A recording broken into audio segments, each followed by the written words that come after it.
The TV guy is going to come out and tell us about TV stuff. Etiquette.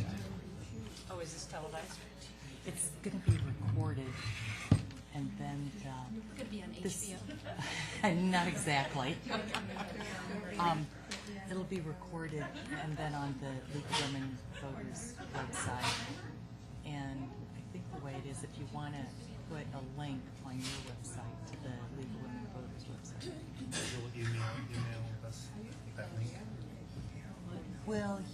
How will they know when the TV when it's site is ready? on? Yeah. Will be live streamed by Superior, and then we will give it to the other stations, Boulder, Longmont, Shore, Louisville, I think they have the same with others. So we're having copies made, and we'll get those out. But you can also link. Yeah, that's what I would, if you just email us the link. I'll that's link, what I would- okay, I'll email that to you. Okay. Perfect. So Paula, as soon as you start, he'll start televising it.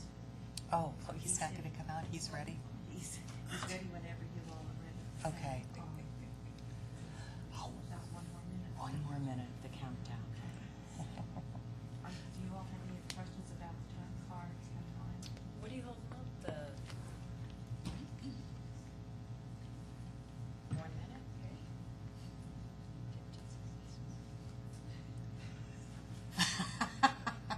But that's for the first, only a few minutes, but then when you have the comment, then we won't hold up those in, then we won't. Just do the seconds. Just the 15 seconds. 1 minute answers. And then stop. This is like, It's like speed dating. everybody in the audience will get 3 Please no. questions. Go ahead and start. Start us. Okay. I'd like to welcome everybody here this evening. Welcome to the Primary County Commissioner Candidate Forum. This forum is sponsored by the League of Women Voters of Boulder County in conjunction with the Superior Board of Trustees. My name is Paula McKee. I'm a member of the League and will be the moderator for this evening's program. The League of Women Voters is a nonpartisan organization. It does not support or oppose candidates or political parties. We study public policy issues and develop positions based on consensus of our groups. We welcome both men and women to be members of the League. The League requests that all cell phones and electronic devices be turned off as a matter of courtesy for our candidates. The town of Superior is recording this forum, which will be live streamed on Channel 8. Copies will be made to distribute to other local TV stations. The participating candidates have agreed not to record the forum, and we ask that you also refrain from any recording. As background information, the Board of County Commissioners consists of 3 individuals, each from a district, elected to serve 4-year terms as leaders of the Boulder County government. All 3 commissioners are elected at large by the voters of Boulder County and represent the county as a whole. The commissioners approve the budget for the entire county government, spearhead individual initiatives, and oversee management of 10 county departments. They also provide leadership and work collaboratively with fellow elected officials in the assessor's office, the clerk's office, coroners, district attorneys, sheriff's, and treasurer's office to ensure that Boulder County continues to provide the best in public service. I'd like to review the ground rules with you. Each candidate will have 2 minutes for an opening statement. Members of the audience may submit written questions on the cards you have been provided that will be collected by the ushers. The 2 reviewers, to my right, will receive and read the questions for readability and duplication. The reviewers will then give the questions to me. I will read the questions and ask for a 1-minute response from each candidate. Each candidate will only have 1 minute to answer each question. Please respect this 1-minute limit for responses. The League wants to provide equal time for each candidate. My job will be to end your response if you exceed 1 minute. Each candidate will then have 2 minutes for a closing statement. I'd like to start with Maureen. Would you like to start with your opening, please? My name is Maureen Denick. I am the Republican candidate for Boulder County Commissioners District 2. Thank you, League of Women Voters, for inviting me to participate this evening. Most of you don't know me, so please allow me to give you some information. My husband and I have been married for 30 years, and we have 2 grown children. We relocated from the Commonwealth of Massachusetts to Longmont 4 years ago. I brought my travel agency with me, and I continue to operate it from Longmont. When the children were younger, I was the typical soccer mom. I was the coach. I was active on the board, and I became president of the association. In business, I served as president of the Townsend, Massachusetts Business Association. Our objective was to promote local business and to encourage shopping locally. On a civic level, I was elected and served 3 terms on the school board for the North Middlesex Regional School District. I was also elected as a town selectman, which would be the equivalent of your city council. The 3 selectmen acted as the chief executive board of a local government without a mayor. Once we were established in our Longmont home, I became active in our homeowners association. After the first year of living in Longmont and successfully relocating my travel agency, I realized it was time to get out, explore, and meet more people. I joined the Shining Mountains Club and became a volunteer up at Rocky Mountain National Park during the summer months. My involvement with Shining Mountains led to my involvement with Colorado Mountain Club, and I am now a trip leader for hikes in and around Boulder County. At a more local level, I serve as a member on the Longmont Senior Citizens Advisory Board, and I am a member of the Longmont Rotary. I am running because I believe that the people of Boulder County deserve to have a choice on the ballot in November. Thank you. Deb. Thank you. Thank you, everyone, for coming today, and thanks for the League for organizing. Once again, you always do such a great job. And I'm Deb Gardner, and I'm the current County Commissioner from District 2. I was appointed to that position in January when the incumbent was appointed to be our county attorney. So there was a vacancy, and I was appointed. So I've been the county commissioner from District 2, about the northern third of the county, for about 4 months now. Prior to that, I was the state legislator from House District 11, which encompassed most of Longmont and a little bit of North Boulder. And before that, I was an accountant, and I guess I still am an accountant, but I worked for about 25 years for various businesses in Boulder County, and have lived here for about 20 years, and the last time was about 11 years in Longmont now. And I believe that one of the reasons I wanted to run was because I think that there aren't enough accountants. There are a few too many attorneys, I think, in public office, and it's nice to have an accountant, I think, to bring that context of business and understanding of budget and financial statements to government. I found that to be a big asset. When I was at the state legislature, I was on the Legislative Audit Committee, which is the only real oversight committee in government, and had the opportunity to review how many departments worked and improve processes along the way. And that kind of improvement and accountability and transparency is something I have already brought to county government and intend to carry forward going as I hopefully get reelected here to serve out the 4-year term beginning in November. And so thank you again for coming, and look forward to the opportunity to talk about some issues here that everybody cares about. Thank you, Deb. Gary. Good evening. My name is Gary Sanfason. Thank you all for coming, and thank the League for sponsoring this forum. I've lived in the county for over 21 years. My wife and I raised my son Nathan here. He's about to go off to college at the University of Oregon. And I'm running because the quality of life we have in this county is unique to this country. And I think it's a really special place, and I want to make sure it continues to be a special place when my son decides, if he wants to come back and settle here after college, going to that rainy northwest climate. When he sees the light, that this is the best place to live in the world. And this didn't happen by accident, this county. There was visionary leaders and citizens that invested a great deal of time and money to make this county the way it is. And I believe we've been really successful and accomplished that, and now we are the stewards of that legacy, and it's our turn now to carry the torch. And I believe it's time to renew that vision, and I believe that we should come together as a community, all sectors, and talk about where do we want to go as a county in the future? What are we aspiring to become as leaders, as we have seen throughout our history? So I'm committed to innovative, bold thinking, new leadership in order to help continue this great quality of life, which is under assault in a lot of ways. There's GMOs being allowed on our open space. Fracking is occurring all over our county.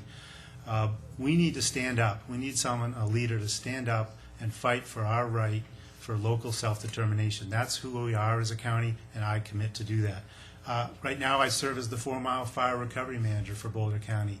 And in that capacity, I've gotten to know and work with every director of every department in the county.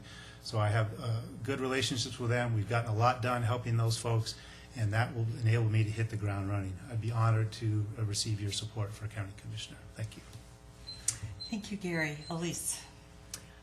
Hi, thank you so much for coming tonight, and thanks to the League for another great job organizing this forum. My name is Elise Jones, and I'm running for Boulder County Commissioner because, like you, I love this county, and I want to make sure it stays a wonderful place to live and work and play.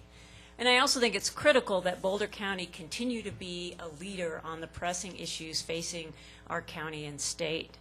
I bring to the job more than 20 years of public policy experience at the federal, state, and local level. And this includes the last 12 years as Executive Director of Colorado Environmental Coalition, which is a statewide conservation group where I've helped lead efforts to protect permanently more than 400,000 acres of wilderness, provide better protections for our air and water, help expand our state renewable energy standard to be the second highest in the nation, and also to close the dirtiest coal-fired power plants on the Front Range. At the local level, I've served on the Boulder Planning Board for 8 years, including 2 years as chair, and have also been appointed by the governor to serve on the Regional Air Quality Council. Equally important, as a mother of a wonderful 7-year-old daughter, I know firsthand the importance of a good public education and equal opportunity for all kids. So if I'm elected, I promise to make sure that we protect what's great about this county, but also to tackle the important challenges we face. 3 in particular leap to mind. 1 is social services. Our poverty rate in this county is growing. We now have 42,000 people under the poverty level. I'm committed to closing the achievement gap that exists between poor and rich kids and to making sure that we have pathways out of poverty for all families. 2, the environment. I will make sure we protect our environment from the threat it faces, be it GMOs or fracking, and also steer us towards a clean energy future. And then on transportation, I'll make sure that we get the transit that we deserve here in Boulder County. Thanks so much. Thank you. The first question, and we'll start again with you, Maureen, for this one. What do you see as the main issues facing the county commissioners during the next few years? The main issues, the first one would be something that Elise just mentioned, which is the RTD transit within the county. The northern areas are not being adequately served, nor is Boulder itself, yet we're paying the price for all of them. Thank you. Another area would be the agricultural areas that we have to clarify. Last night there was a land use meeting to clarify the rules and regulations they have so people will understand better if they are rural residential, estate rural residential, or suburban residential, and what they can do with their property. And the third aspect would be to ensure that the property that we have and that we own as Boulder County is utilized to the utmost in the best possible way. Thank you. Deb. Thank you. I think the big issue and the real reason I chose to run was because I think at a time when we have uncertain revenue stream coming forward. Last year, we predicted, and it came to pass, that we'd have a 3% reduction in our property tax, which is the biggest chunk of our revenue. But at the same time, we have an increasing need in terms of people coming, needing help with housing, needing help with food stamps, needing help with all the issues around early childhood education, all our array of social services.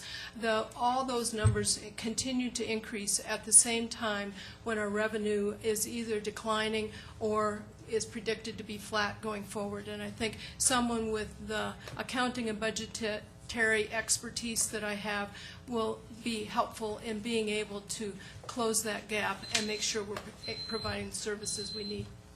Thank you. Gary? So I would say the biggest issue is kind of going to be wrapped up in one umbrella, and I would call it quality of life.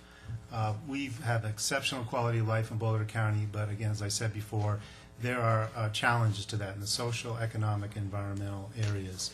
And I would agree with what Deb just said about human services are continuing to be stretched. We get increased demand, but reduced amount of revenue. So we need to be much more creative and effective with the limited dollars we have, but also be bold in our vision. What is it we're trying to achieve? We already have a plan about ending homelessness. How do we end poverty as well in our community?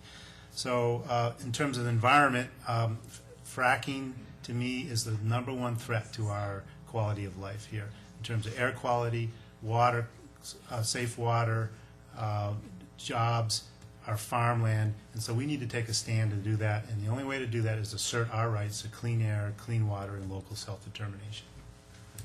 Thank you. Elise? I'll mention three. One, the economic recession is really hurting a number of our families. 1 in 4 children in this county lives under the poverty level. We need to make sure that we can help make a prosperous future for all of those kids and for everybody in Boulder County. So that's problem number one. 2, energy.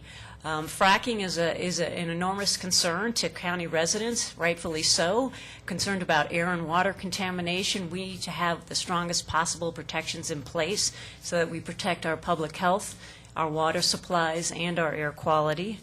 And at the same token, we need to move to a clean energy future, both for the sake of our climate and the sake of our utility bills. And then lastly, fast tracks is an enormous concern. We've been paying for transit for years, and we haven't gotten ours yet. And I, as a county commissioner, want to put together a fast tracks package that works for all of Boulder County. Thank you. The next question is, and we'll start with Deb this time. What is your position on the use of public land to grow genetically modified products? Thank you. From the very beginning, my stance on that has been that we need to transition out of growing GMOs on our public lands. And to that end, I've already begun, meeting with many of the farmers, meeting with, we had a meeting the other day with Rudy's Bakery. They're interested in using the crops that are currently being grown here, non-GMO crops, to make a Boulder bread. And we're also looking at possibly being able to use the mill in Platteville to mill that grain locally. And so I think it's those conversations, bringing the people together that really want to make this happen, is how we're going to move forward and transition away from the current crops that are being grown, corn and sugar beets on our public lands. And that's my intention.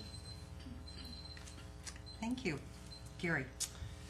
Yeah, this is a great question, and it's one of the ones I hear often when I'm walking in neighborhoods and knocking on doors. So I ran for this office in 2004. In 2004, I was the only candidate to take a stand against GMOs on county open space, and I have not wavered since then. I'm the only candidate that has stated publicly that on the first day of office, I will introduce a resolution to amend the current cropland policy ordinance to ban GMOs on open space. I believe those lands were purchased with our money, with our tax dollars, and we should be nurturing local food production that is healthy, that is natural and organic, and building the food hub that helps local farmers connect to markets and build some infrastructure and opportunities for food, farm stands, et cetera, so they can be successful and we can have healthy food that's accessible for everyone. Thank you, Gary. Elise? Yes, I too am opposed to use of GMOs on our county open space. These are public lands purchased with public tax dollars, and the public has been very clear this isn't how they want their lands managed. So, end of story. Let's change the policy. However, while I'm anti-GMO, I'm very pro-farmer, and the key is that we have to help the farmers that are currently using GMOs transition to something more sustainable so that we create a successful model for how we can promote local organic food production. It's a growing value in this county. It's also good for economic development. A recent study showed that if we make the shift to 25% local food production, we could create 1,900 new jobs in this county. It's a win-win. I think the county should really invest in helping connect local farmers with local markets. Thank you. Maureen? I will be the dissenting voice.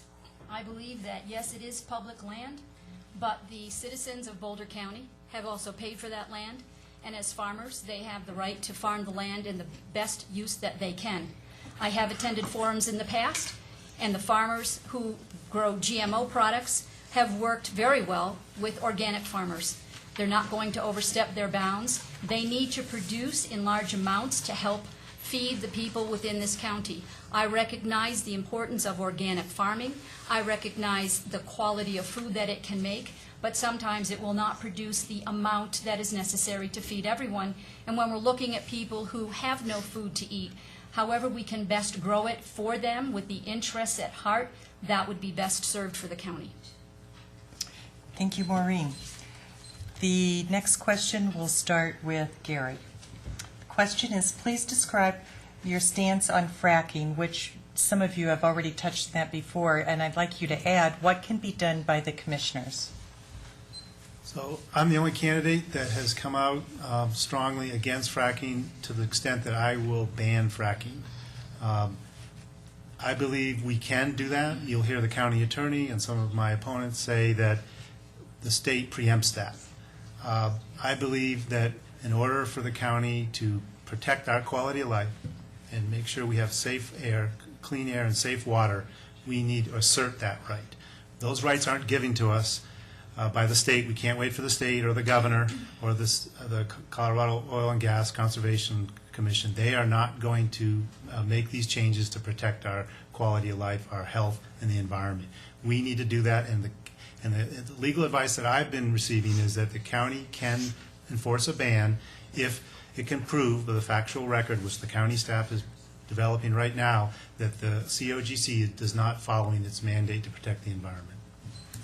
Thank you, Elise. Thank you. It's a very important question. I'm opposed to fracking, and I'm the only candidate in the race that spent the last 10 years working on oil and gas development.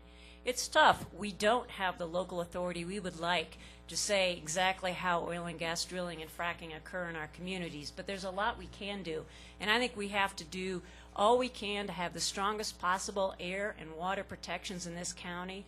We're in the process of overhauling our regulations. I say at a minimum we have to have mandatory groundwater testing before and after fracking, require non-toxic fracking chemicals, require greater setbacks from homes and schools, and make sure that we keep this fracking as far as possible from our residential areas. We also need to work at the state level to change state laws so we get the local control that we would like and that we raise the bar on protections across this state.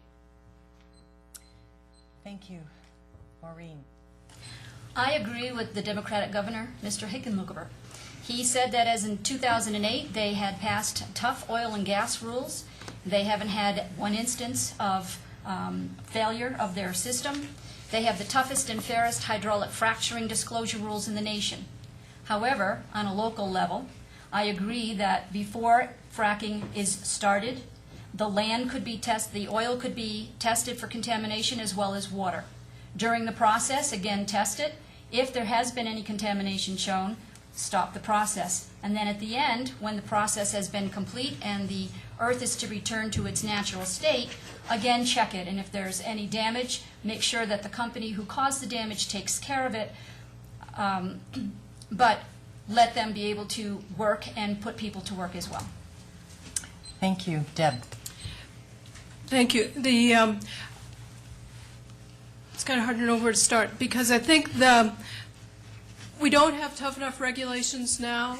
That's why the Boulder County Commissioners voted a few months ago to put in place a moratorium until we could come up with regulations on a local level that would be able to give us the ability to protect a safe environment, both for air, water, the ground, for everyone that lives here. And we're not there yet. We don't have the regulations on the state level that allow us to protect everyone. We don't have the regulations on a federal level. Right now, the oil and gas industry is exempt from the Air and Clean Water Acts, and until those kinds of things change at the federal level, the state level, then I think it's incumbent upon us on a county level to be able to do everything we possibly can to protect the people. Thank you, Deb. I just want to take this opportunity to thank you guys for really sticking to that 1 minute. That's been hard, and you're They're doing a great ruthless. job. So thank you. The next question is, what should be the county's role in providing affordable housing? And I think, Gary, I'll start with you this time. Actually, I started last time. Did but you? I Okay, didn't. then it's Elise's turn. Thank you. Well, let's start by saying it's a huge issue that critical to protecting the quality of life for our families is making sure that we can provide homes for everyone. And the county has a number of really important programs in the social services field that help families retain housing and promote housing. I think it's critical for the county to work with all of the municipalities as well with their affordable housing programs to make sure that we're covering as many people as possible. I think the county also has an important role in helping people stay in their homes. Recently, the county has started a foreclosure prevention program that's helped people stay in their homes, and that's been critically important. I think the county can do more, particularly during this economic recession, and that will be important going forward. Thank you. Maureen? Affordable housing has always been a problem in any county, particularly in Boulder County. They have found more homeless people within Boulder County this year over last year. There are organizations within the cities. I know Longmont has programs that they have established. The county can work better with those local cities. But there are also organizations such as the In-Between, in Longmont. And what the In-Between does is it helps to take people in, it gets them established, and it somewhat pushes them out the door after they have established for themselves the ability to find a job, complete their education, and work out budgets. So the Rotary has also done the same in working with people to effectively educate them. I think education is a big part of providing affordable housing, and I think the county has quite a bit of work to do. Thank you, Maureen. Deb? Thanks. And, it's nice that you mentioned the In-Between, because the In-Between is one of the organizations that the county has given money to so that they could acquire more buildings, because I think it's a great program. And through the Worthy Cause program, which I'm sure many of you in this room voted for, then the county's able to give money to organizations like the In-Between, like EFA, like Longmont Housing Authority, to acquire additional buildings so that there's additional affordable housing stock. But I think one of the things that we do most importantly is work with individuals and families to really get ahead of that curve before a family is in crisis, before a family has to lose their home, help them stay in the home they're in, and it's one of our best programs. We have a whole array of things so that a family and individuals are helped to stay in their homes. Thank you, Deb. This time we'll start. I'm sorry. Gary. I was a gentleman before, and then I get skipped. That's all right. Just what they said. Thank you. Oh, you can. So this is an issue dear to my heart. When I first got out of college, I worked for Santa Barbara County in the Affordable Housing Division, so I know a lot about this topic. And I believe there's really two fundamental strategies the county should look for, and that's one, this early intervention programming where we get into people's homes and get in people's lives, and so they are not falling through the cracks. They don't ever get to the safety net. We help them with services up front, so they never become removed from their homes. The second piece is affordable housing stock. The bottom line is we need more housing units, and I fully support the Housing First model where you provide shelter, and that enables a lot of folks in poverty to then begin working on other issues of mental health, substance abuse, etc. So to me, it's about what is our community's vision around affordable housing, and what do we want to achieve? I feel like in terms of this issue, we ought to look at it like we've done with open space acquisition. What is our bold goals around solving this issue? Thank you, Gary. Maureen, I'll start with you this time. RTD brought forward several options for the Northwest Corridor regarding fast tracks. What option do you support and why? C, none of the above. The more I read about the Big Dig, I had said earlier I moved here from the Commonwealth of Massachusetts, and the RTD reminds me of Big Dig back in Boston. It's a perennial pitfall of money that they take from us. They keep making promises. They're not fulfilling their promises. Nothing short of having the RTD service with the train into the north county, the north part of the county into Longmont will be acceptable. That is the issue on which they based their tax increase. Those were the promises that they made, and they must be delivered upon. Thank you, Maureen. Deb? Well, I live in Longmont and lived there in 2004 when we voted to have fast tracks come to Longmont, and it seemed like a good idea then, and it still seems like a good idea now. And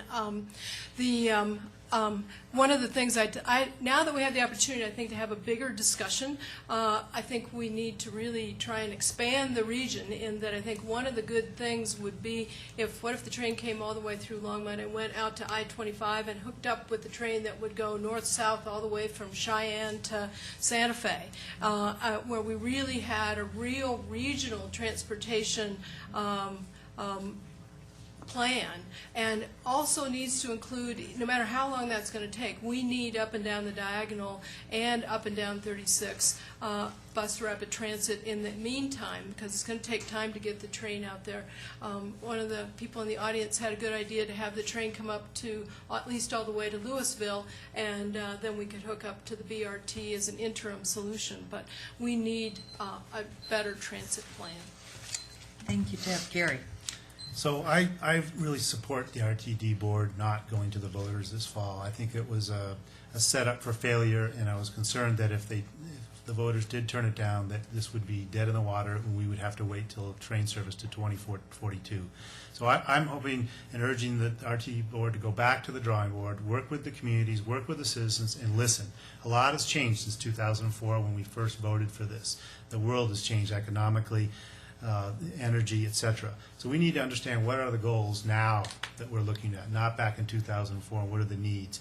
Deb alluded to the connection to I-25. 287 has become much more of a busier corridor as well. Most people don't take a bus or a train from Longmont through Boulder to Denver. So I would also urge that we investigate light rail much more critically, because I don't believe we want a diesel-fixed train in 2042. When that thing comes out for its first run, it will be a dinosaur. Thank you, Gary. Elise? Well, I worked very hard in 2004 to get fast tracks passed, and I am committed to the vision of getting the entire system built out. But what we've had is the worst of all worlds in Boulder County. Is we've paid for transit, other people's transit, and haven't gotten ours. Now we have a chance to go back and get a package that works for all parts of the county. Rail to Longmont, bus rapid transit on 36. And I say the longer that they make us wait, the more we want. And so we should be looking for transit benefits in the interim while they're building the train. And one of the things that I'm interested in exploring is getting eco-passes for everybody in the county. Let's do a county-wide program, because if you have an eco-pass in your pocket, you're 9 times more likely to use transit. Let's get a transit system that works for Boulder County. Thank you, Elise. The next question, Deb, you'll be the first person. What do you think the commissioners can do to bring private sector jobs to Boulder County?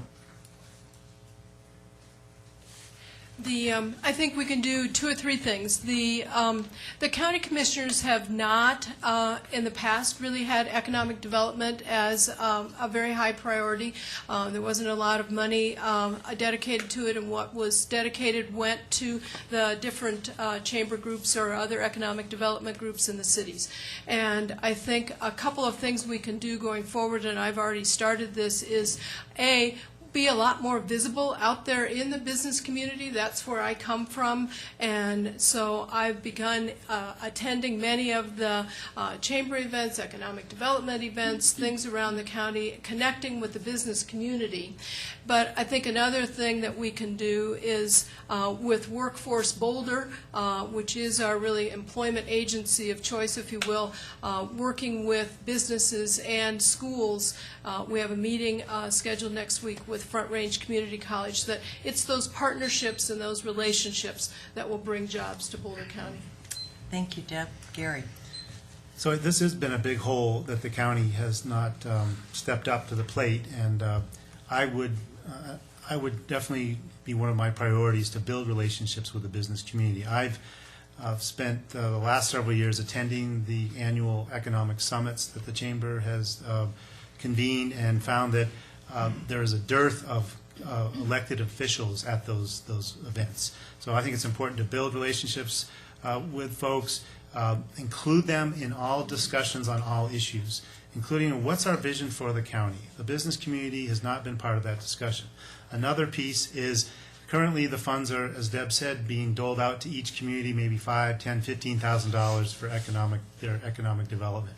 I'd like to talk to those folks and say, is there a better use of those funds? Is there a way that we can keep the jobs that are created, especially in Boulder, from leaving our county? I don't care where they go in which community, as long as they stay there. Is there a pipeline that we can help fill?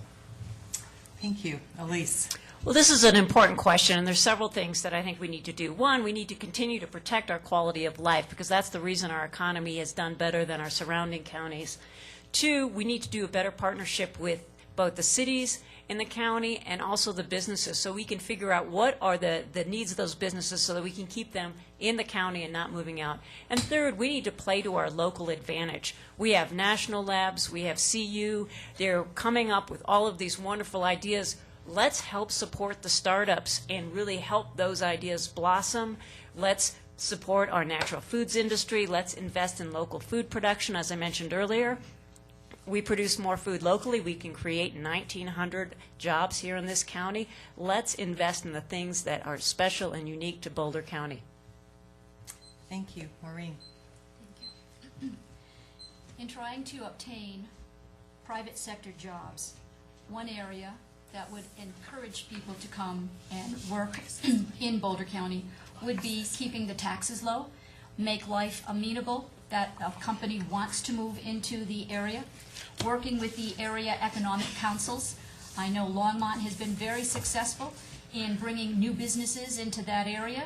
Their programs are emulated with the other cities that we have here in the county. But I think the biggest thing is to make life enticing for companies to want to come here. We do have beautiful country. When we first moved to Colorado, Boulder took my breath away. The opportunities that exist for the quality of life for people to come here and work for their companies is something that should also be explored to entice the private sector out this way.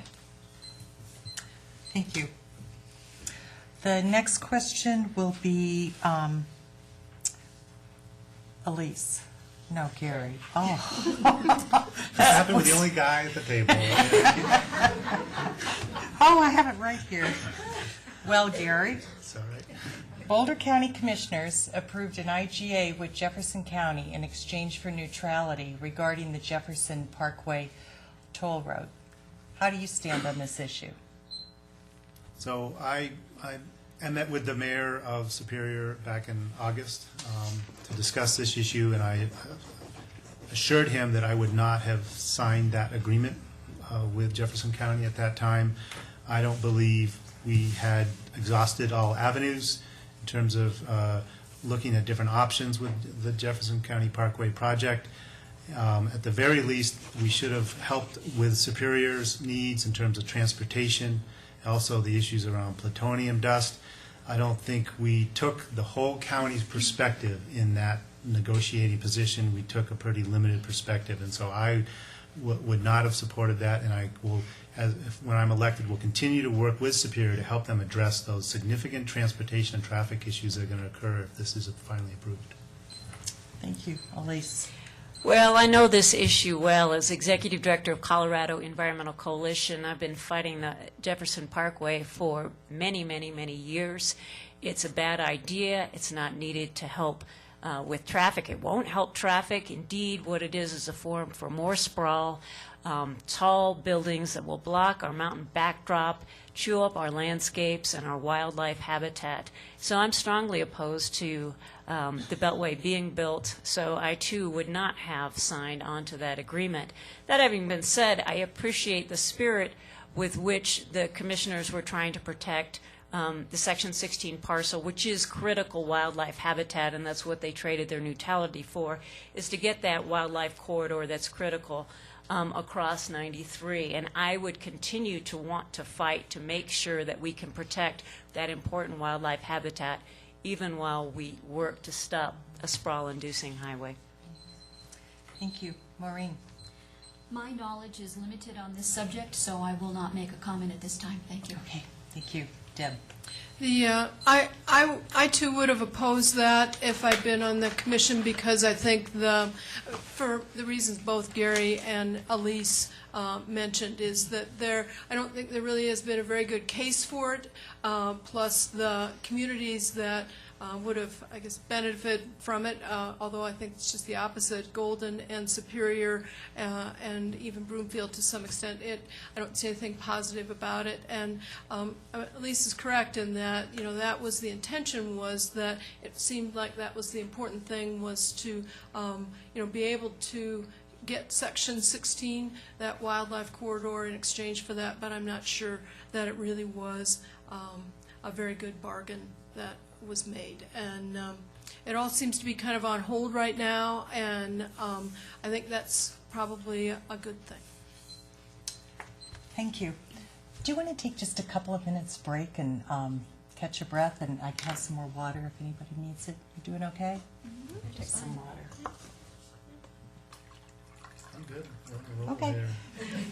The 1 minute thing down. It is like speed dating with the audience. Okay, here we go. There's more questions. And thank you to the audience, too, for bringing up all these questions. You have some great questions, so keep them coming. And if you would like any follow-ups from anything that they've said before, please feel free to add a question regarding requesting follow-up. The next one, to Elise.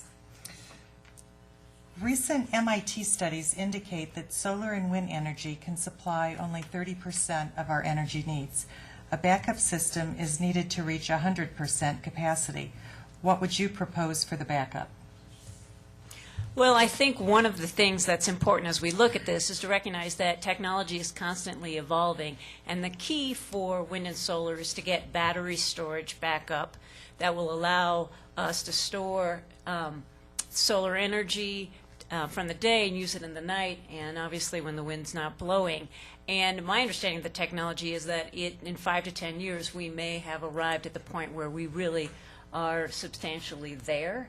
And I guess I would disagree that we're only able to get 30% of our energy from renewable sources. That's our standard here in Colorado right now. And last time I checked with Excel, they were suggesting that we could go up to 50% here in this state. So I think we're pushing the envelope, and I think we should continue to make it a priority, both to invest in the technology and to continue to push the renewables market forward. Maureen.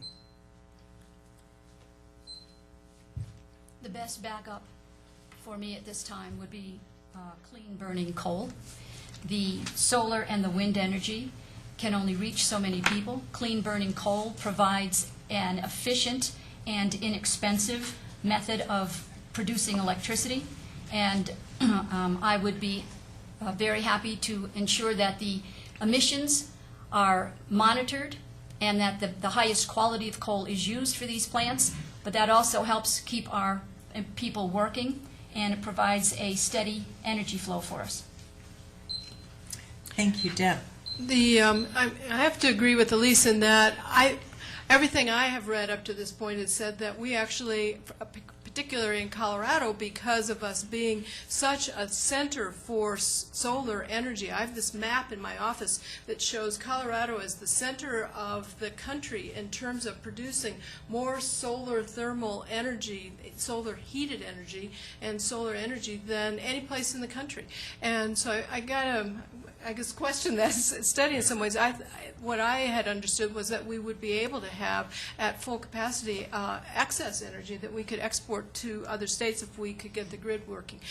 In terms of a backup, I believe that I would go with natural gas, and because of the ability to turn it off and on really quickly. So hopefully at some point between battery storage and extra capacity for renewable energies, then we would have to use that very little, but we could turn it off and on quickly. Thank you. Gary? Yeah, I think this is an issue about leadership. Are we committed to a renewable energy future or not? Are we going to move forward now, or are we going to wait? The gas industry says we have 40 to 100 years worth of natural gas deposits. So to me, we need to move forward. And Boulder County is a leader, has always been a leader, and we need to focus on conservation and efficiency. That's the other piece of this. It's not just going after renewables. It's conserving what we have. We have the will, we have the technology. It's making the decision to do it or not. In terms of a backup transition fuel, we need to make clear that we have specific goals so that transition is as short as possible. It doesn't get drawn out.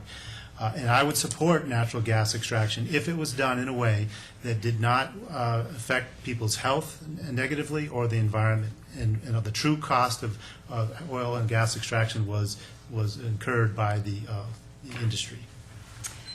Thank you. I'm going to deviate a little bit from the process and ask a question of my own as a follow-up for this that I've always wondered about. And I'm not sure what order we'll go in yet, but let me ask the question first. Scientific data can sometimes be conflicting. How do you yourself go about, what's your process that you use in figuring out what is true and how you're going to base your decision? Okay. Volunteers for the first. Elise. Well, in my day job at the Colorado Environmental Coalition, we deal with science all the time as we formulate public policy and decide how to react to different proposals at the state legislature. And I think the couple of keys. One is you need to look at the whole breadth of every study that's coming in on a particular topic so that you can weigh the credibility of one study against the other and determine, is it peer-reviewed, is it consistent, has it been proven again? I also think it's very important we are blessed in Boulder County and this state to have a number of experts, particularly when we're dealing with issues like energy. We have the federal labs, we have just a plethora of energy experts here in the city of Boulder, and we need to consult with them as we formulate our decisions and do that. And I think you also, I have 20 years public policy experience, and I go based on that as well. Okay, thank you. Maureen? When a policy is put forward, I like to read the policy and then go out and search for the cons against that policy.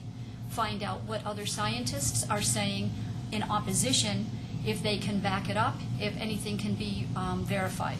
I like to know that a proposal that has been put out in research has been properly vetted, that when they have written their proposal, they have accepted negative feedback from their other peers, and if not, why not? So I do research both the pros and the cons of each issue to find out in what way are they against this proposal and how can it be improved. Thank you. You're absolutely right that the science sometimes can appear to be conflicting, and I think the way I approach that is to try and see what that whole continuum is and read as much as I can up and down that continuum. And I think over time what you realize is that the preponderance of evidence, particularly when you're looking at peer review, comes to settle around a certain point. And then I like to have conversations with people that have also read some of that same information, because my particular point of view, I'm going to have some bias probably when I read something, and I think it's helpful again to have other experts, and Elise is right in that we're in a really great place in that we have at our fingertips many, many experts that we can ask questions of, but if they weren't right here, I'd find them out so that I could come then to a conclusion. Thank you. Gary? Yeah, I agree with a lot of what's been said already. I think you need to, I served on the Planning Commission for 3 years in Boulder County and helped champion the sustainability element, amendment to the comprehensive plan, a lot of different developments. So really had to do your homework. You got to spend a lot of time digging into all the various reports, scientific journals, and data. So it's getting the full breadth of the picture, so you understand the whole picture. Then it's talking to people, talking to experts, talking to citizens. You'd be surprised how many smart folks are in this community that have great opinions and creative ideas. The other piece around that to me is aligning that to what is our vision, where are we trying to go, what is it we're trying to achieve, and does this current proposal in front of us get us there? And then finally, I fall back on the precautionary principle. If there's not enough data, the preponderance of data that shows that this is a safe practice, I will fall back on, and we will not take that approach until there is data that shows that we should move forward and it is safe. Great. Thank you. I appreciate that. The next question will start with Maureen. And the question is, what things would you see the county doing to limit future losses to wildfire? Please include emergency preparedness and housing development planning. When I read through the Boulder County Climate Preparedness Plan, they addressed the issues of wildfires. One of the things that I found interesting is that they had recommended previously to have towers built up in the mountain areas so that there would be sufficient water pressure and water in the event that there were fires. Regarding housing, people will want to live in the mountains because it's just so enjoyable up there. Perhaps better enforcement of housing materials, the concrete siding on the outside, extend the area for which you can have trees, shrubs, growth around the house to help give you a larger buffer. And that would be the best for right now. You will not prevent people from living there, and they shouldn't be prevented from living there. Deb? It's a pretty topical question, and last Friday, Commissioner Domenico and a couple of our staff participated in the Front Range Roundtable, which is a group that works together up and down the Front Range for all the communities along the Front Range that have this same exact problem, and are working together to try and find ways and the best practices for mitigation. And some of them are creating that defensible space around houses, but a big chunk of it is communication. And we have 23, 26 fire districts within our county that sometimes have issues speaking to each other, and I think that that's education and prevention and communication when we have a problem, being able to respond quickly, I think are a few of the things that I can think of that would limit losses. Thank you. Gary? So I'm the mop-up guy here because I was hired as the 4 Mile Fire Recovery Manager. So I've seen the results of what happens when a wildfire hits a mountain community. I also live up in the mountains. And I would agree with Maureen that we can't force people out of the mountains. They're there. I would say in all new development, we have great regulations right now that do require fire-resistant building materials, defensible space. The challenge is, after people move in, do they maintain that defensible space? The 4 Mile fire was it was a surface fire. It wasn't a crown fire for the most part. So what that meant was you had the perfect storm in terms of conditions and a lot of tall grass that wasn't properly cut down, and that became the bridge fuel that affected homes. So we need to do a better job of getting out there and informing people and educating them how to maintain that defensible space. So it continues to be a safe place to live in fires. And then the other part is there's so much you can do in given that environment. Thank you. Elise? Another great question. Well, I think we should start by noticing that because of climate change, it's anticipated that we're going to have more frequent and intense wildfires, and that's going to be something we have to live with in the arid West and prepare ourselves for. So it's important that we do all we can. Making sure that we have defensible space around our homes and our infrastructure is key so that we're thinning and reducing the fuel loads. Obviously, money to do that is difficult to come by, and the Forest Service doesn't have a lot of dollars for that on its property, and nor do private landowners. There has been attempts in the past to develop a forest improvement district to help generate funds for that. State law, turns out, doesn't create a very good model, so we may need to change state law to make it easier for communities to actually create districts that will assist with that. So I think that's something that we can work on here in Boulder County. Thank you. Deb, I'll start with you for the next question. What is your opinion on county commissioners being elected by the district they represent? You know, I think that was a thing that came through the legislature this last time around, and but didn't, I don't think, pass. But the, you know, I think that's an interesting idea. But I think most of the issues that we vote on as commissioners are issues that affect the entire county as a whole, because what our immediate representation is for the unincorporated land. If you imagine that as a district that follows all around the county.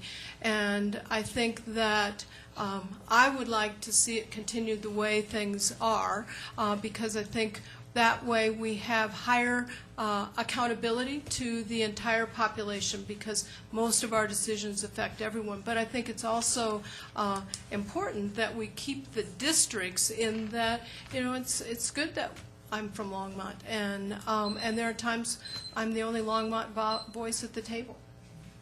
Thank you. Gary?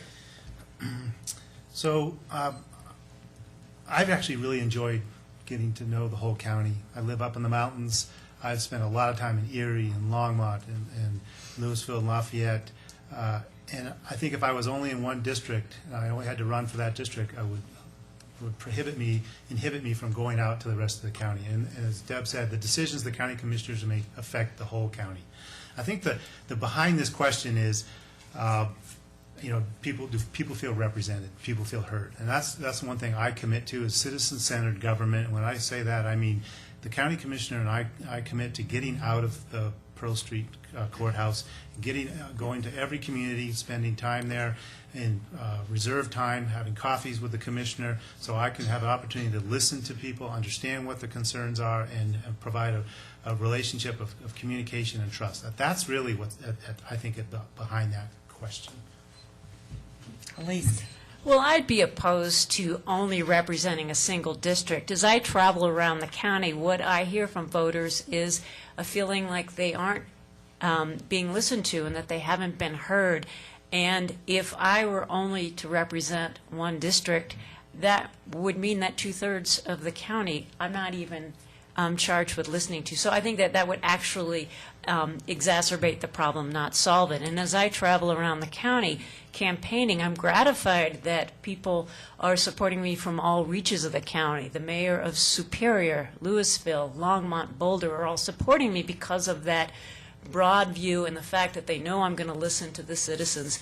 And I think that Deb's right. We all three need to be held accountable for the interests of the entire county and every single resident in it. Maureen? Well, the county has actually gotten so large that I support expanding it to be a 5-member board, 1 from each district to represent the people within that district, and then 2 at large, so that they can represent all the other, the county as in its entirety. That way we could have better discussions. We could have the viewpoints of Longmont and Erie supported. We could have the viewpoints of Boulder supported. We could have viewpoints brought in from the county as a whole and mingle it so that we have a better understanding overall of the policies to enact for the county. Thank you. The next question is a follow-up on fracking. Would you consider advocating for Boulder County to have some number of its own oil and gas well inspectors to better protect the health of our population and the quality of our water, as some other Colorado counties have done? Why or why not? And Gary.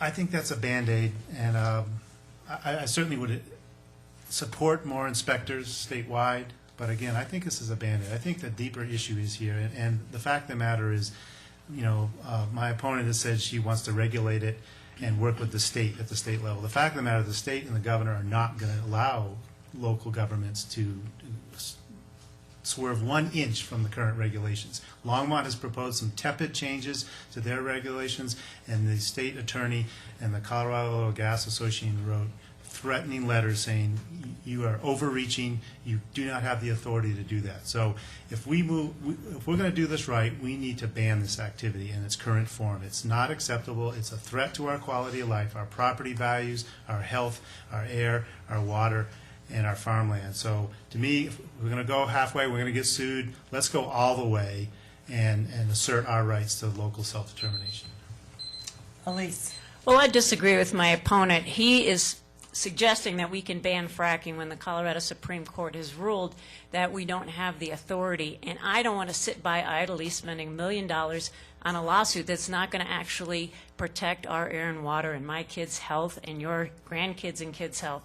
We need to do something now. We need to move the ball forward at every level. Sure, let's try to get a ban, but meanwhile, let's do what we can. And we know we have the land use authority, the authority on our public health to have stronger protections for our air and water, and absolutely we need more inspectors. I want to know if we are having water contamination, and I'm sure you do too. Right now, there's some 16, 17 inspectors for the entire state. Some counties are now signing MOUs so that they can start inspecting in their counties. We need to do everything we can immediately to protect our air and water, and that's certainly one way to do it. Thank you, Maureen. The issue of fracking, as it has been explained to me, is similar to a stoplight. You have the red light, you have the yellow light, you have the green light. There are certain areas which fall into the red light zone, which we cannot contest from the state. There are yellow areas which are cautionary, which we might have a chance to break new ground. And then there's the green light, which means we have total go-ahead. There isn't, in my mind, there isn't a logical reason to begin a lawsuit that we know we will fail, to spend money when we've mentioned so many other programs here this evening, homelessness, developing more industry to come into Boulder County, to go for something like that. A local inspector could be an offset, it could be cautionary, and we may just get away with it, and that would help protect us. Deb. I think we definitely need more inspectors. There are only 17 inspectors statewide. The regulations require that wells be inspected once a year, when in fact I think it's about once every 5 years that they get around to inspecting them. There are not nearly enough inspectors to follow up when spills are reported or when people call in about air quality. It doesn't matter what it is. There aren't enough people to address the issues. So yes, we need to have inspectors on the ground in our county, looking at the air, looking at the water before, after, during the entire process. Thank you. Shifting gears a bit, back to human services. What will be the most pressing needs for human services in Boulder County during the next 4 years? Elise, would you like to start? Well, social services is absolutely a place that the county commission really needs to focus. As I mentioned earlier, our poverty rate is growing in this county with 42,000 people under the poverty level. So we need to be making sure that not only are we helping people that are in a crisis situation, but that we are tackling the problem upstream, preventing people from losing their homes, going into foreclosure, and helping them find jobs, get the right training so that they don't find themselves in a crisis situation out on the streets or homeless. Another key area that we need to focus on is our kids. We have one of the worst educational achievement gaps in this state. It's unconscionable, it's unacceptable, and we need to invest in early childhood so we close the gap between poor and rich kids, and every kid in Boulder County can succeed. Thank you, Maureen. I would put the number one pressing need to be education. If we can educate both our children and adults, then we can move more into the housing area. If they're educated, we can help them with their housing issues, with their financial issues, and go forward in that manner. If you are uneducated, you do not know the sources that are available to you, you do not know the services that are available to you, and that's what we have to make known. But we have to educate everyone first so that they can become independent on their own. You know, one of the biggest issues going forward we're going to face is continued declining revenue from the state and the federal level in terms of money coming in for funding for all of our human services needs. And so it's going to be incumbent upon us to find those partnerships so that we're able to have everyone working forward on all the issues we've talked about: early childhood education, reducing poverty, reducing homelessness. I think one of the things we can do is outreach to the business community and have them more involved in that process because it benefits them if we can engage them in the process. But I think also one of the things that we'll do as a county is more collaboration amongst all of the nonprofits and other providers so that everyone is working as efficiently and effectively on that prevention, early intervention curve. Thank you, Gary. Yeah, I would agree with Deb. Funding is the biggest issue. All the other projects and programs are based on funding, the amount of funding. The worthy tax and the 1A, the temporary safety net tax, will be expiring soon. So there will be a decision point in our community. Do we re-up those funding mechanisms to help fill the gap of the federal and state decreased revenue? What do we do as a community? And that's why I'm advocating that we need to step back and renew our vision of where we want to be as a community in 20, 30 years. What are our goals? What are our values? And what are we trying to achieve in all areas, in energy, environment, economics, human services? And we need all the sectors at the in the community at the table to develop that vision. So we're not just working in silos, but we're working together towards a common goal. Thank you. I have a follow-up question for this one, and we'll start with you, Maureen. What are some specific ideas that you have to actually close or start to close the education gap between the rich kids and the poor kids?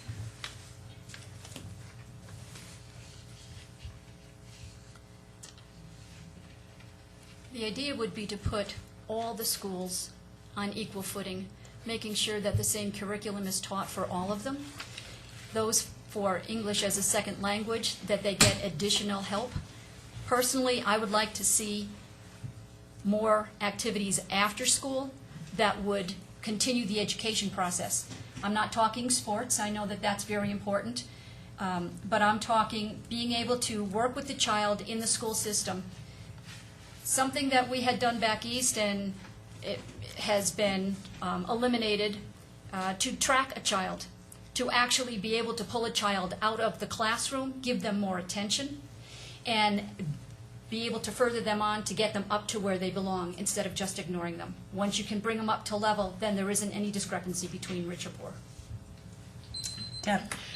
And I think one of the very first things we need to do is invest more money in early childhood education. The achievement gaps start at that very earliest age when kids are at daycare or at a place where out of home or with a family and friend where they are not getting the early childhood education that they need, that early development, and so they start school or kindergarten behind, and then that gap just increases over time. But I think there is a bigger picture to that, in that many times families are unprepared or unfamiliar with the education process, and they're not able to help their kids at home because they're living in poverty. They don't have time to read with them. There's a lot of studies about what needs to happen, but it's that early childhood. Thank you. Gary? So I think we need to continually strengthen our relationship with the Boulder Valley School District and St. Vrain Valley School District as well. They're the main folks who are educating our children, and we need to work with them closely to develop those early childhood education programs and family resource centers. If you just saw in the newspaper today, the school district in Boulder is looking at cutting some programs for the Sanchez Elementary School, which is the school that is struggling the most with poverty issues, and they're looking at cutting the funds. I think the county needs to step in and support a family resource center type model that's been successful in Boulder, that provides wraparound services for those kids and those families, like Deb said. So you start early. You get kids. Actually, you get parents when they're conceiving and having getting pregnant. That is when kids or families can make the biggest intervention. And I believe the county has a significant role to play in that, and in building those relationships so that we're all in this together. Thank you. Elise? Well, the key is investment in early childhood education. 90% of the physical brain is developed between birth and 3 years old, and this is before our kids get into the school system. So we need to be placing more resources in making sure that there are spots in child care facilities, Head Start, for more low-income families to access. There are training programs now underway in the county that we need to invest in that will help train informal daycare providers where kids are staying with aunt or the grandma or the lady down the street, and they need to be doing more than just putting the kid in front of the television and hoping everything is fine. They need to be trained in cognitive development. And those are key programs that the county can best invest in with nonprofit service providers. And then we also need to check in with the kids all the way through to make sure if a kid's falling behind that there are services available for that child and their family to address the problem before it gets too far. Thank you. Deb, I'll start with you on this one. How could Boulder County be proactive in ensuring adequate water for future growth and development?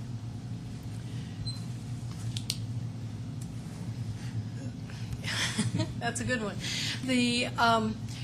There's several issues I think that are going to come up going forward, but I think the Gross Dam reservoir expansion, there's 2 or 3 pipelines that are talked about coming down this way, but I think where the county's role really plays a part in terms of ensuring there's enough water for development is to do what we've done around our open space, which has limited development.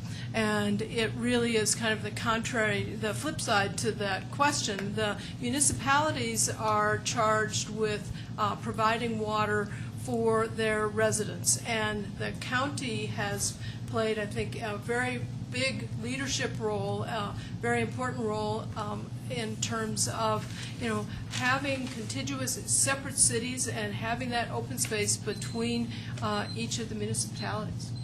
Thank you. Gary? Yeah, so I think our legacy is the growth management policies that the county leaders have approved of and promulgated, which I will support as well. Long ago, the county decided it was not going to compete with cities for growth, and that was the best policy I think we could have made in terms of water and other impacts to growth. So I will continue to support the super intergovernmental agreement extension with every city that delineates the growth boundaries for every city, so we do not expand our cities outwards. All growth occurs inside our cities. I would continue to work with the consortium of cities. The county convenes that body. It's all 10 cities and towns in the county to work on water conservation. They are actually working on that right now, and I would continue to support that. I also would not support the expansion of Gross Reservoir. I do not believe that is necessary at this time. Denver has not proven that it's needed and has not included conservation measures, and I would use our county powers to stop that development. Elise? We absolutely need to do more to protect our water resources, not for growth, but for the fact that with climate change, we're going to have less water available. A couple of different strategies. One, we've done a lot with conservation efficiency, but by no means are we done. And we've passed a number of laws at the legislature that I've worked on requiring new homes to have the best appliances, fixtures, and landscaping that's water efficient, but we can do more. We shouldn't turn to new big storage projects like Gross Reservoir. That's not the answer. The other opportunity we have is collaborative sharing agreements with farmers during drought years, where we pay the farmers not to plant in the drought years. We use their water supply as an emergency resource. They get money during a year where they couldn't grow a crop. We get an emergency water supply, and it's a sharing. They get to plant the next year. There are ways that we can work creatively so that we can stretch our water resources even further while still leaving water in our streams and rivers, which is obviously critical. Maureen? Very simply, to have an overseer on behalf of the county to work with the cities and towns to continue conservation methods. When new homes are built, to make sure that they are energy effective and conservative in their use of water, but also to educate people as to the problems that they have when they incorrectly use water. You don't go out and water your car every Sunday just because it's dirty. You don't do unlimited watering of your own lawn when we have been fortunate enough to have rain itself. So if we can educate people, we can conserve, and by conserving we can work with cities and towns and make that applicable to the entire county. Thank you. Gary, I'll start with you. Neighboring Weld County has no debt and no sales tax. What would you do to reduce county debt and reduce sales tax? That's, I guess, assuming that we have a problem with that. I'm not.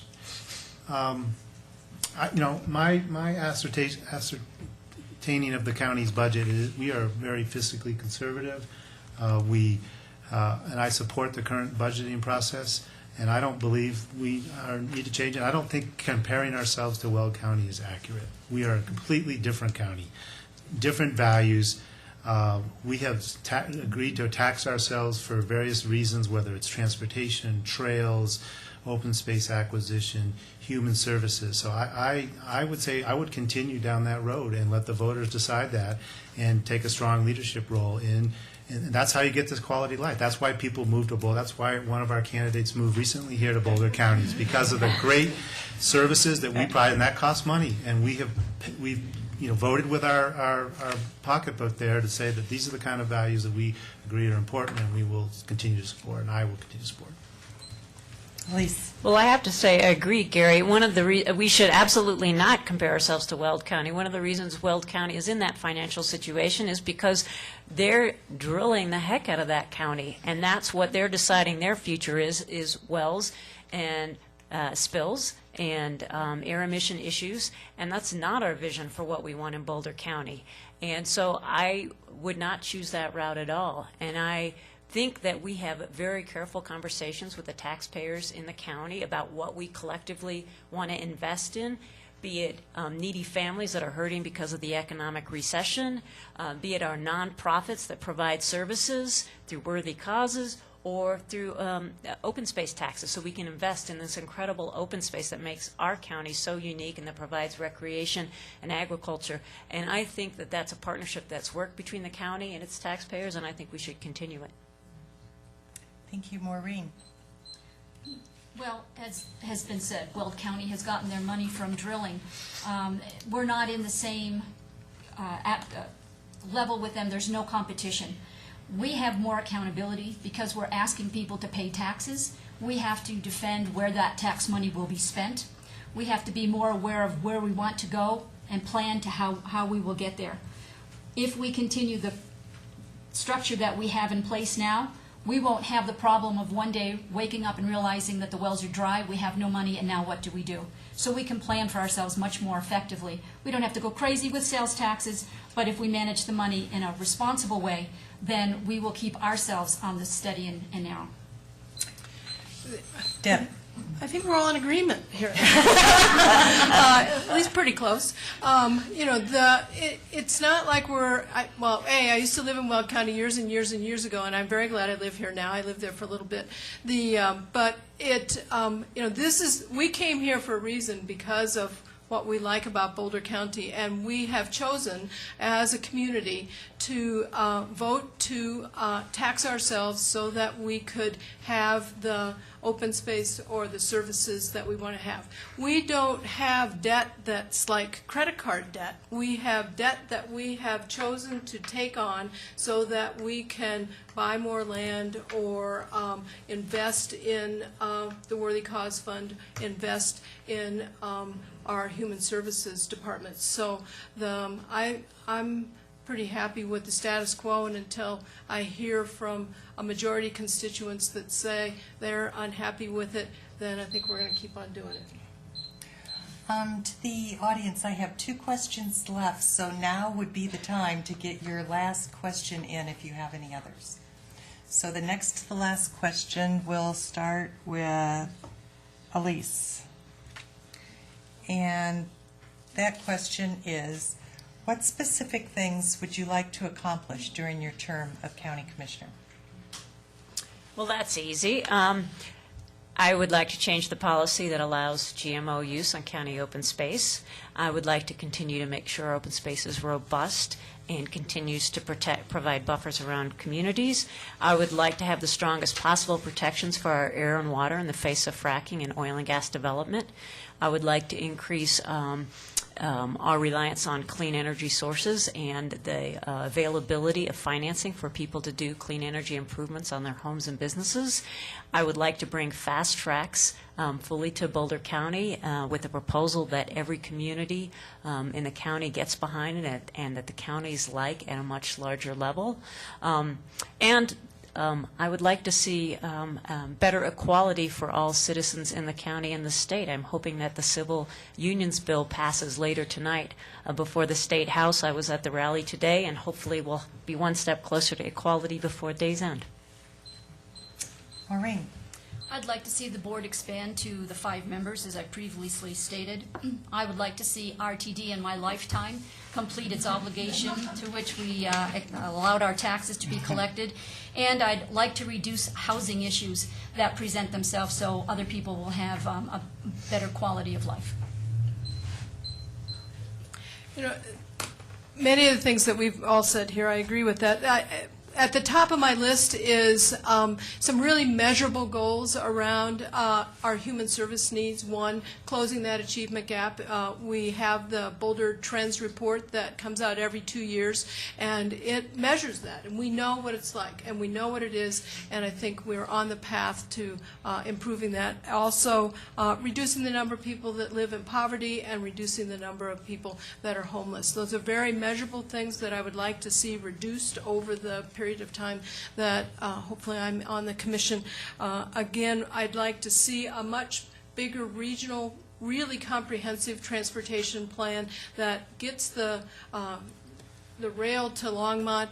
I would like to see us again have a comprehensive environmental plan that goes forward and really meets the needs of all the people that live here in Boulder County, so that I'm done. Gary? So I look at this kind of macro and micro level. The macro level is my goal is to renew our vision for what Boulder County's desired future is, so that we are all working together towards the same target. Right now, we don't have a target. We're working in a lot of different areas, and sometimes solutions we create in one area have negative effects on other areas. So I want to bring all the folks of the community together and come up with a really clear, shared vision of where we're going. That's the broad level. And I also want to work with citizens to build trust and build communication and continuing to and deepen our listening so I understand exactly what you want and what some of the challenges you are. So building that relationship with the voters. I, too, want to see RTD completed and built what they committed to do. I want to look at the root causes of poverty, education, sustainable wage jobs, and housing. And, I also want to think about this as in terms of a regional perspective. We're all in this together, all parts of the community. I think that's it. Right, everybody did. We have one more question, and then the last question. We've sort of addressed water conservation and fracking before, but here's your chance to add anything that you might not have earlier said. Please address water conservation versus intense water use of fracking. Can we allow fracking and still be water-wise?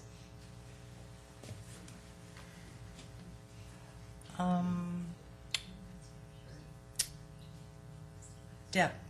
Okay. Sorry. I thought it was maybe me. I'm going to pull this out of the back of my brain, but the irony of it is what I think I have heard is that the percentage of our water use that goes to fracking is actually pretty small. But that aside, it's not good for the environment. It's not good use of our precious water that's only going to become more limited. So I think to say some more about conservation and efficiency, I think that, Maureen had a great point in that she talked a lot about education, and I think there's more that we can do out there every day as a county to talk about water use and how can we be more efficient in how we use it, and how can we help people, know what's the right thing to do in terms of their water use. And Thank you. Gary. So, again, I'm just going to reemphasize that I'm the only candidate that is advocating a ban on fracking. And one of the reasons is because the current process of fracking removes water permanently from the hydrological cycle. So this water will never be able to use again. They put it in a deep injection well, and it sits there in its toxic goo. So to me, we need to take a stand in this, and as a community, and have the courage to do that. We've heard about, Supreme Court has had a precedent in this. We heard the state has preemption powers. The reality is, anything that we've accomplished in this country precedents have been overturned. Plessy versus Ferguson, the legalized slavery, was overturned, and that was a precedent.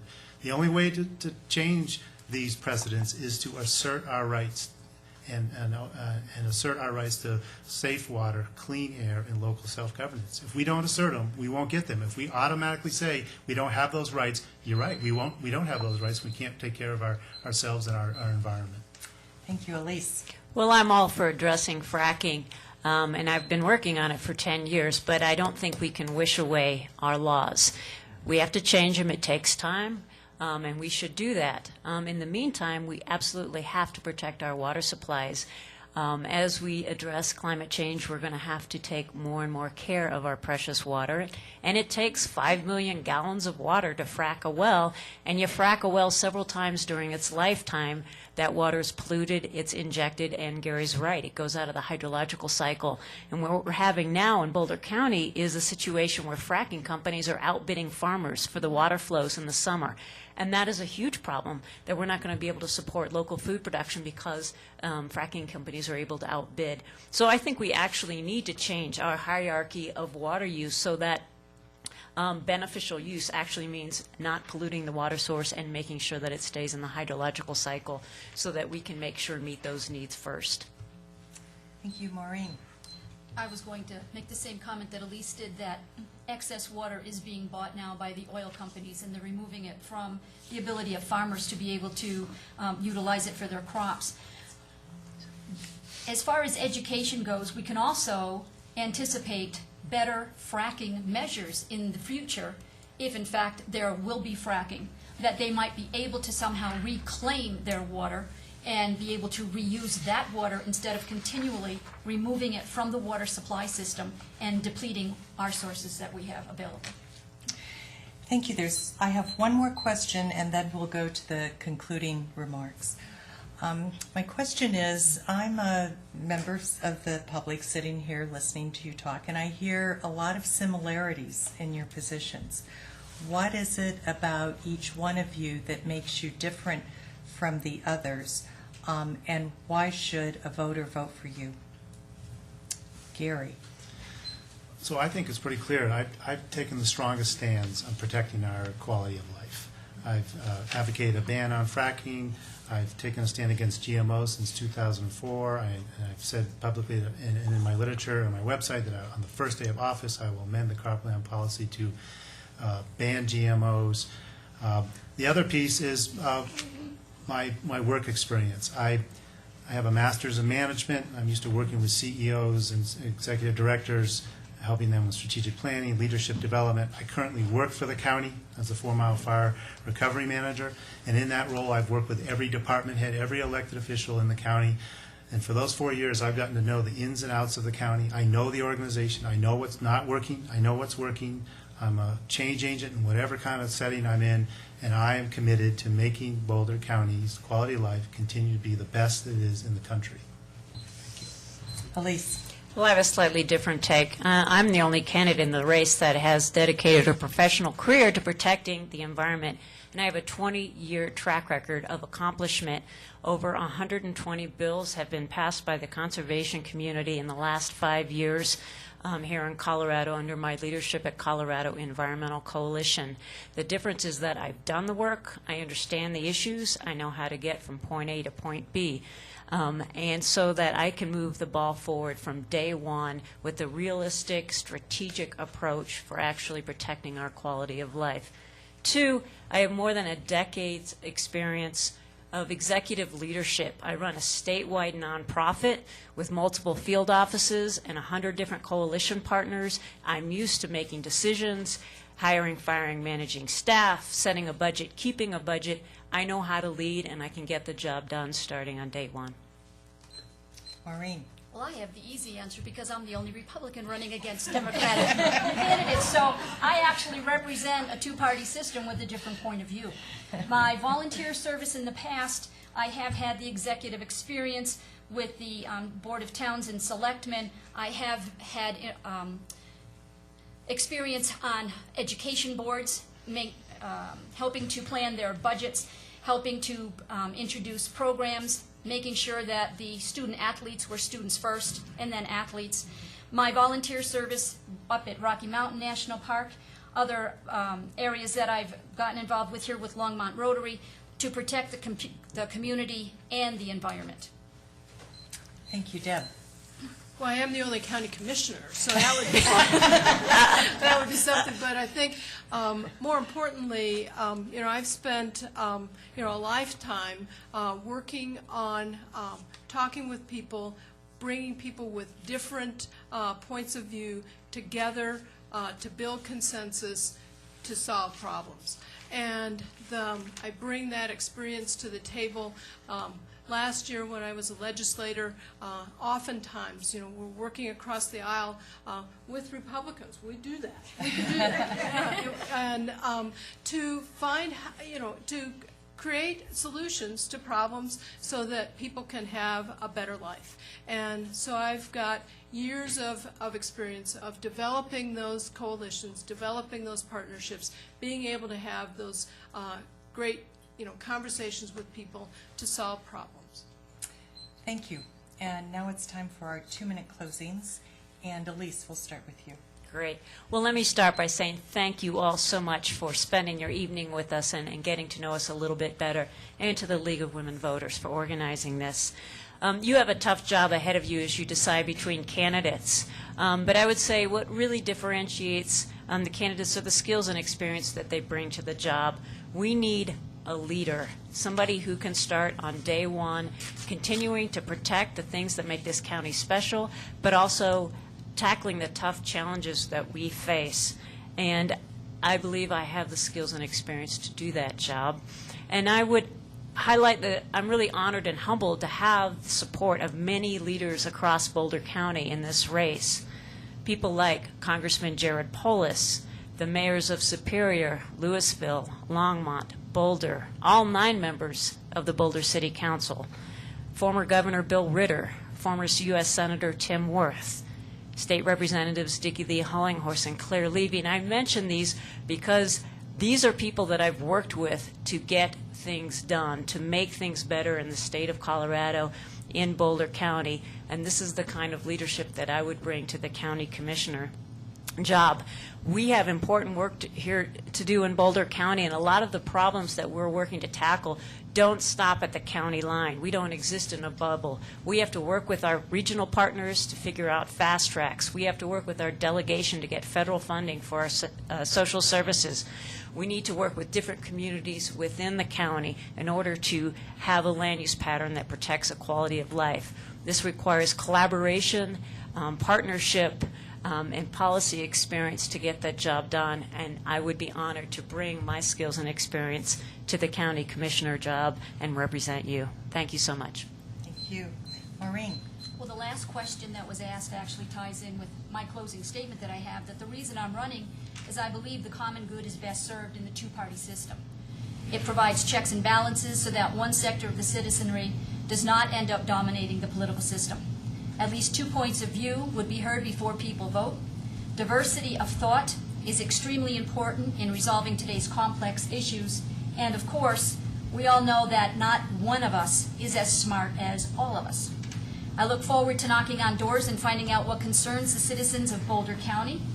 And I thank you for your attention this evening, and I ask for your support in November. Thank you. Deb? Well, thanks again to everyone for coming in, the League for organizing. You always do such a great job, and it's a pleasure to be here. And thanks for all the great questions. It's I'll still be thinking a little bit about this as I drive home. What I would like to say did tie into the last question is that I have, again, spent a lifetime of working together with diverse groups of people to find solutions to problems that, to your point, that we can't do it alone. We need to create community. We need to have the entire community involved in the conversation if we're going to have buy-in to the complex problems that we need to solve. Many of you know me. You know I listen, I show up, I work hard to solve the problems. I've been doing that for 25 years in this county, and I'm looking forward to doing it again going forward. So thank you for your support. Gary? Yeah, thanks so much for spending your evening with us and asking such great questions. To me, one commissioner, not even 3, can tackle the job and the challenges that we're facing us right now. It's going to take all of us coming together, and that's why I am holding a couple of visioning workshops in the next 2 weeks, and I would do that as a county commissioner, and that's been something I've done in the past as a professional facilitator, is to come up with is to renew our vision of where we're headed. Where is it we want to be in the community in 30, 40 years, in all issue areas, not just one. To me, I am running because I am not interested in continuing the status quo, business as usual. Business as usual right now is not working for us. There are too many challenges that we're facing. So I am a change agent. In any setting I get into, I look at how we can make significant improvements and bold initiatives. I'm committed to fight for our right to determine our own destiny. That is Boulder County's legacy. We have never followed the herd, and I believe that we're being led that way right now, and we need to not do that. We need to chart our own course, craft our own vision, and stand up to state and corporate interference. That's what we're facing right now. They want us to control how we are going to grow and how we're going to flourish in this county, and we need a leader, and we need everyone on board to challenge that assumption. So I've worked in the private sector, I've worked in the nonprofit sector and the government sector, so I bring a wealth of different knowledge and experience to this position. I'm currently working for the county right now. I served 3 years on the county commission. I worked in the land use department. Now I'm the 4 Mile Fire Recovery Manager. We as a county moved mountains in helping those folks recover from that incredible disaster, and I'm really proud of my work in that and my leadership and the relationships I've built with all the different directors. And I believe with that knowledge, I can hit the ground running on day one and help us all, again, continue this great quality of life that we've invested so much in our county. So thank you very much. Thank you.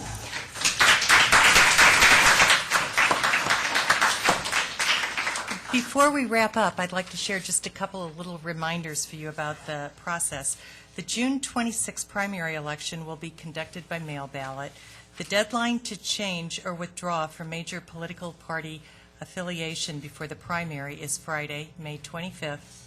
The deadline to register to vote in the primary is May 29th, and ballots will be mailed to voters the week of the 4th. And I would like to thank all of you who are here tonight for your inquiring minds and your thoughtful questions, and they were very thought-provoking, and I think the candidates will take your questions with them and think some more about those. I want to thank the candidates for your time and sharing with us, and this concludes our candidate forum. Thank you, everyone, for coming.